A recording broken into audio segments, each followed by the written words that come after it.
Hi, good morning, Stan. Thank you for that lovely introduction. I spent my break outside as well. I just took some time to close my eyes and feel the wind on my face. So I hope everyone had a restorative break. And it's a real honor to be here. I'm just going to share my screen. Well, there we go. Okay. Up. Okay. There we go. Yeah, so I'm Caitlin. I'm here to talk today about the eye health screening initiative. So as Stan sort of mentioned, one of the really innovative projects that IDHC is working on in partnership with Vision Loss Rehab. So just really briefly, so we're all on the same page. What is diabetic retinopathy? It's a chronic progressive sight-threatening disease of the retina. So if you imagine your eye, the retina is at the very back of the eye and the cornea is at the front. So what we're going to talk today is about the retina, so the back of the eye. And if you have diabetes and there's too much blood sugar in your system, what can happen is the really tiny blood vessels in your eye can be damaged. And that can mean that blood or fluid will leak into the eye and impact your vision. Eventually leading to complete vision loss. So early detection is really important. And if you can detect diabetic retinopathy early enough, it reduces the risk of vision loss by 95%. So, out of all of the things to screen for, diabetic retinopathy, there's a huge impact from really early screening. It's the most common diabetic eye disease, and it's now the leading cause of blindness in Canada for people under 75. This is just a really brief picture to sort of show what diabetic retinopathy looks like. So if you've ever stared at the sun for maybe a little too long and you've had floaters, that's sort of what it looks like, but the floaters stay and that blood and fluid will leak into the eye, impacting your vision. So what are we going to do about it? That's where we developed the eye health screening initiative. So typically, to be screened for diabetic retinopathy, you have to go to an eye doctor, so to an optometrist, an ophthalmologist, or a teleophthalmology location. For a lot of individuals, that's not close to home. It's not easily accessible, and there are a lot of barriers to being screened. So we developed this program to bring screening into community. So our program is done by individuals in community. You would have met Autumn Watson earlier, and throughout this, Autumn, as well as Ingrid Shepard and myself, have gone out and done training to each community. And these handheld portable cameras, so there's one in the picture. Rebecca's taking a picture of Melinda's eye at Nogo Jawaning Friendship Center. They're completely portable. Anyone can use them. So you don't need to be a healthcare worker. You don't need to be an ophthalmic technician. Anyone who does the training can use one of these cameras. And it uses AI, or artificial intelligence, to detect diabetic retinopathy. So right now, every single picture needs to be sent to ophthalmology for review through the OTN system for screening. With this, AI is able to do all of that work. So only the positive results have to go to our ophthalmology partners. It's non-invasive. It doesn't require dilation for 90% of individuals. So if you've ever gone to the eye doctor and had the dilation drops in your eye where you can't drive for the rest of the day and it really impacts your vision, not needed for this program. And it takes about 15 minutes to do.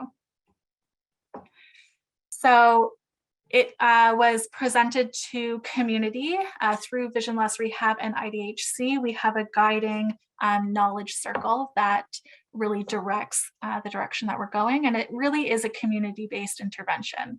So I can see a lot of our partners are here today, and this program wouldn't exist without our partners. It is completely community-based and has really been successful because of the work that they do.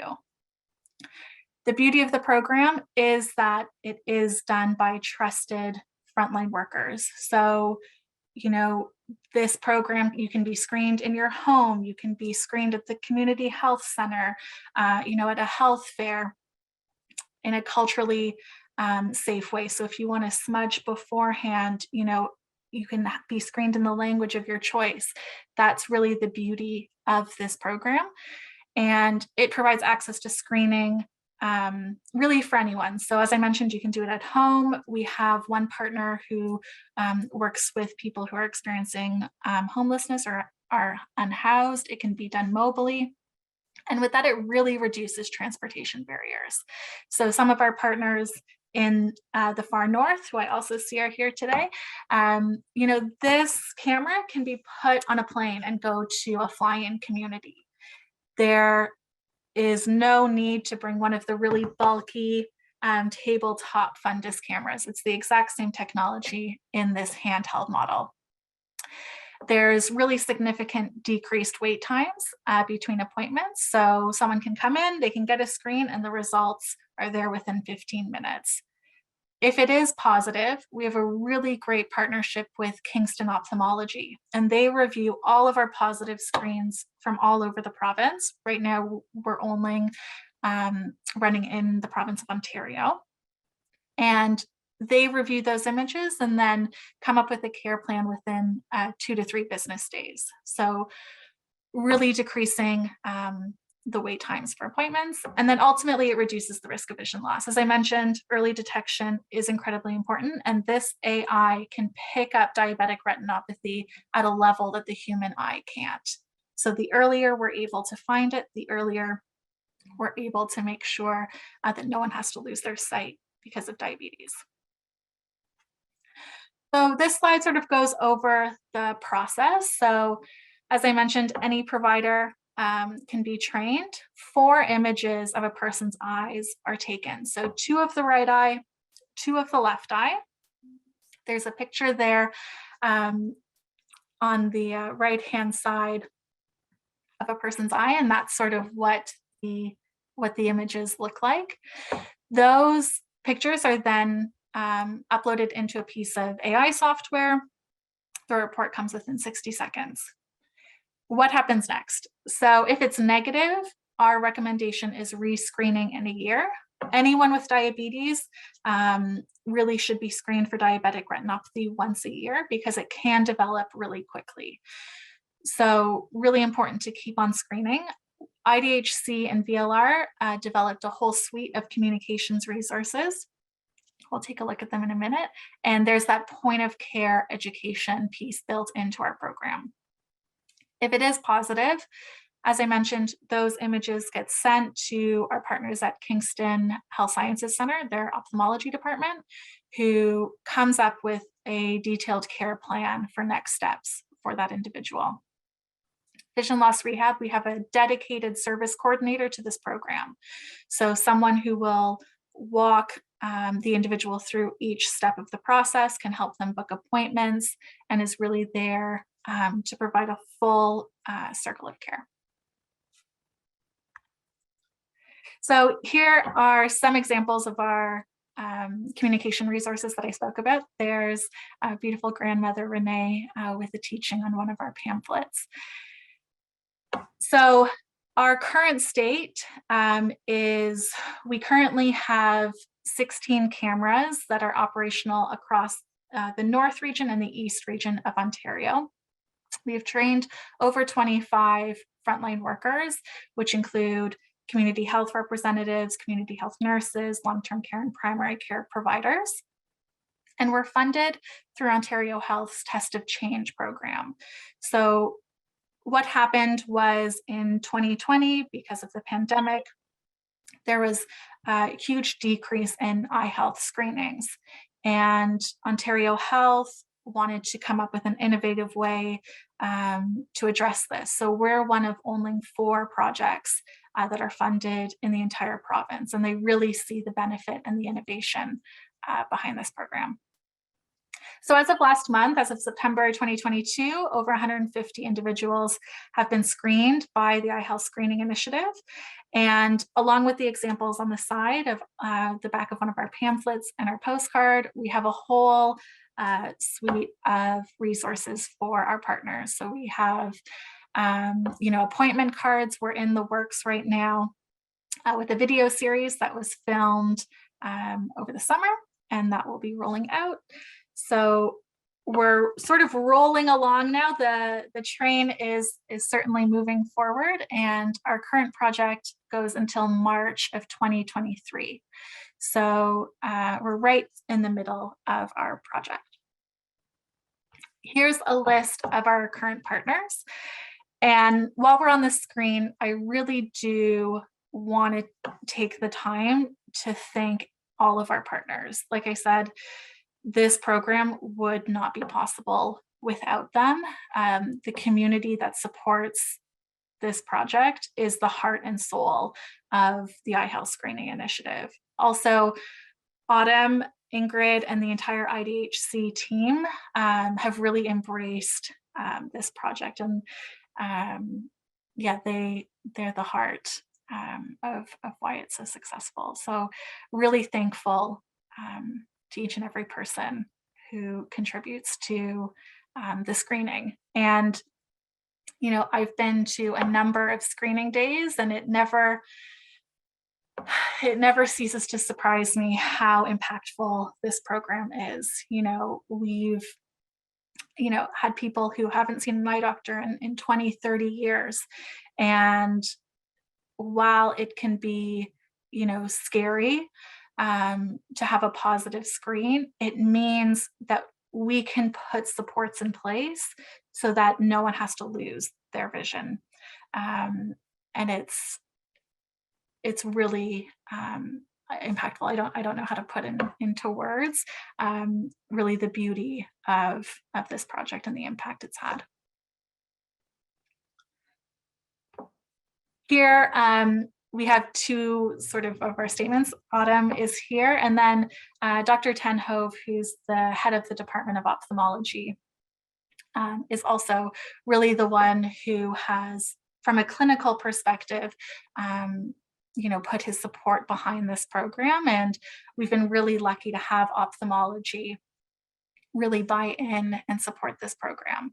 It means that individuals who may not have an OHIP card, who may not have non-insured health benefit, who, may not have, have any documents, be able to participate in this program in the way that traditional healthcare systems may not be open. So I'm going to stop sharing before I reshare it. And here we go. Stop sharing. Am I pinned? Can you see? Am I taking up the whole screen, Stan? I can't tell because I'm in presenter mode. Oh, okay. So I'm not sure, but you very well may be. So act like you're pinned. Okay, I'll act like I'm pinned. So one of the things that I'd like to demonstrate is how easy the whole program is. So great, thank you, Crystal. So I am pinned. So this is what the camera looks like. So it's about 1.5 pounds. Like I said, it's completely portable and it's really easy to use. So I'm gonna, hopefully the light will work. But you should be able to see on the screen of the camera, there are red brackets. So there's actually built-in AI in the camera to help our providers take an excellent shot. So that's the biggest worry I always hear is, oh, I'm not, an ophthalmic technician. I've never done any, diagnostic imaging. You absolutely don't need to. It's very easy to use. So I'm going to see if I can take a picture of my eye and show you. So you should be able to see my eye, and all you do is go in. So that white light that you see at the top of my pupil is actually the reflection of my retina. So once you go in, the brackets turn green. don't know if you'll be able to see with the reflection. We can see it. But that's my optic nerve head. So that bright ball that sort of looks like a sun is the optic nerve. And that's what connects your eye to your brain and sends all of that information to your brain to process. So that is the project. So like I mentioned, we are currently funded in Ontario. We have our existing partners. There is the opportunity to bring on additional partners. So if anyone is interested, I will share my screen again and share my contact information, but also reach out to IDHC. IDHC has a dedicated eye health worker, Ingrid, who helps support the program. So if you're in the east or north of Ontario, happy to partner. And if you're not in one of those regions, we can certainly partner as well. There would be a cost associated with that. The cameras are $12,000, but the screening costs, we have the support of IDHC and Vision Loss Rehab. So please reach out. I think I have 4 minutes left. So I see a bunch of questions in the chat, and I'm going to share my screen so you can have my contact information. Yeah, Caitlin, people are asking what's the name of the camera? So it's called the Optimed Aurora. So it has the exact same technology as one of the large tabletop cameras that you would see at your optometrist. That is so which is cool. Really cool. Yeah. And are you meant to use it alone, or is there a technician involved? No. So anyone who does the training takes about 2.5 hours. Can take photos, and I wouldn't normally take pictures of my own eye, but it's really easy. You would just line it up and take the picture. Perfect. Yeah, that's cool technology, man. It's amazing that it really can be life-changing, and to see the impact of it. It really is. I have a question from Tara in the Q&A section of the site. It says, can somebody, she can't get to the doctor to do a test, but this can actually be taken home to actually be done at her home? Yeah, so if there is a community partner, so I think it's the same Tara who's in Tyendinaga. One of our great partners is IIPCT in Tyendinaga. They would be able to go into a person's home and take the picture. Also, the Community Wellbeing Center, there is also a partner. So yeah, it could be inside, outside. The darker the room, the better, but it really is completely portable. Caitlin, I'm just wondering, like, is this history in the making here? Like, did we just witness the very first eye selfie? I hope so. Maybe not the first eye selfie, but this really is an innovative program. It's the first program to get Health Canada approval for diagnostic imaging of the retina. So really exciting stuff. I see it as the future of healthcare. We all know a community-based intervention, feels different to a clinic-based intervention, and that's really the heart and soul of our program. Absolutely. Yeah, we got a question here. Kim is based out of Alberta. She's wondering, are programs like this happening coast to coast? So one of the biggest barriers that we have is funding of the program. So we're actually in talks right now with the First Nations Health Authority in British Columbia. So if you're in BC, that may be coming. In Alberta, we're not there yet, but we're open to having any sorts of conversations to make sure that this can be rolled out nationally. Okay. And if there's any regional champions, they can talk to you and they can get that ball rolling, correct? Absolutely. Okay. And maybe Kim is one of those champions, or maybe she can partner with a champion and contact you, correct? Absolutely. Well, what do you know? Holy, making history around the country here. Love it. Wonderful. You know what? I think you're off the hook. This has been fantastic. And thank you so much for the eye selfie. That was really neat. Oh, great. Yeah, I say it's easy to use, but I think until people, have it in their hands, it really comes to life. So thanks so much Yeah. for having me. And Stan, I have to say, it's a pleasure watching you host this. I'm like smiling behind, my camera all of the time. So I'm really thankful to you and really thankful to IDHC for having me today, but also being a really wonderful partner for all of us.